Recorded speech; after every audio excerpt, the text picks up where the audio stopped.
United States Monetary History, Chapter 4, Colonial Scrip and the Currency Act.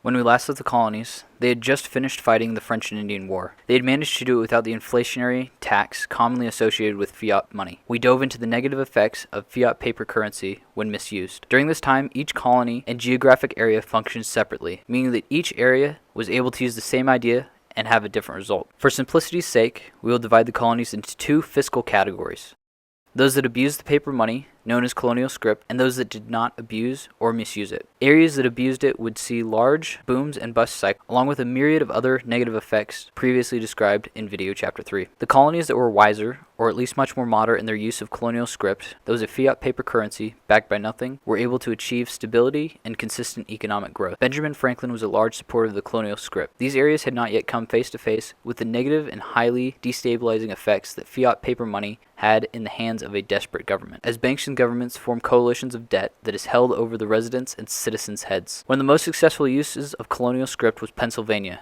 who enjoyed nearly 0% unemployment. The government issued colonial scrip equal to the demand of the economy, and some in small amounts to cover moderate government expenses. In this way, they were one of the only examples in history where an elastic money supply has ever been able to stabilize an economy and provide prosperity. The key to this success was government's restraint and not issuing excessive amounts like what we saw in Massachusetts. Once again, the Massachusetts problem was caused by military operations, as would be the case in virtually all governments that wield large government debts and abuse fiat paper currency, using it as a way to inflate their way out of debts and tax the population further. This prosperity brought by the use of colonial scrip was all about to change. Parliament throughout the French and Indian War had pressured the colonies into retiring their paper money, but the British used their own form of semi-fiat paper currency, created by a form of fractional reserve banking. Why did the British want the colonies to end their use of paper money? The difference between the two currencies was that the British paper money was issued by a privately owned central bank. The currency issued by the Bank of England was not interest-free like the colonial scrip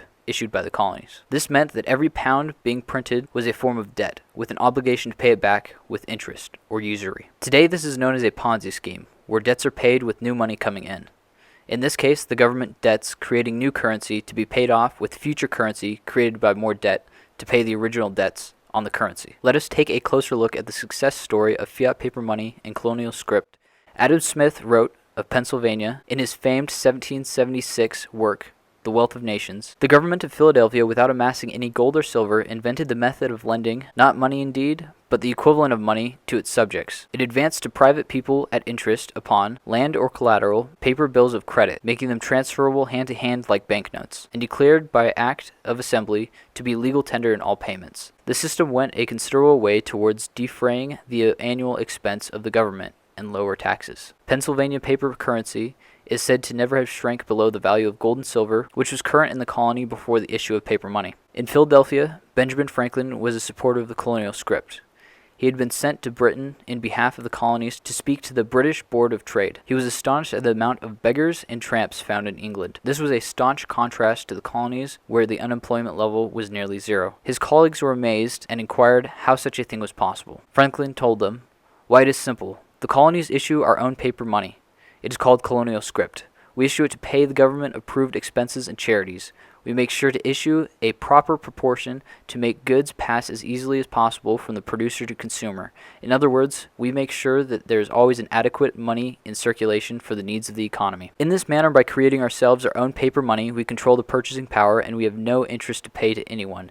You see, the legitimate government can both spend and lend money into circulation, while banks can only lend significant amounts of their own promissory banknotes, for they can neither give away nor spend a tiny fraction of the money the people need. Thus, when your bankers here in England place money in circulation, there is always a debt principal to be returned and usury interest to be paid. The result is that you always have too little credit in circulation to give your workers full employment. You do not have too many workers, you have too little money in circulation. And that which circulates all bears an endless burden of unpayable debt and usury. The biggest difference between the colonies' colonial scrip and the British banknote was just that. One is a banknote, that has been lent out with interest due, the majority of notes being printed by the central bank, the Bank of England. This bank having been grown out of necessity to construct a destroyed navy so that England could remain a player in the game of nations.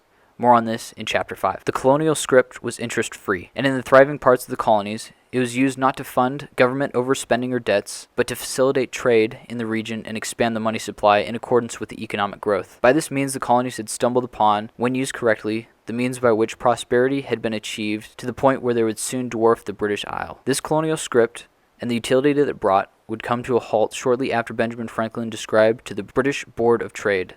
They would report to the Parliament, and the Parliament understood that if they allowed colonial scrip to continue, they could lose control of their crowned possession, the Americas, and it would eventually become greater than themselves. Parliament passed the Currency Act of 1763 to prevent the colonies from further printing colonial scrip, thus forcing the colonies to use English banknotes and return to specie. In the next video, we will go over what happens when the right to print interest-free colonial scrip was removed and how taxes required to be paid in specie would drain the colony of their last medium of exchange. This would put them on the road to revolution. This has been Money Recall, and don't forget to like and subscribe.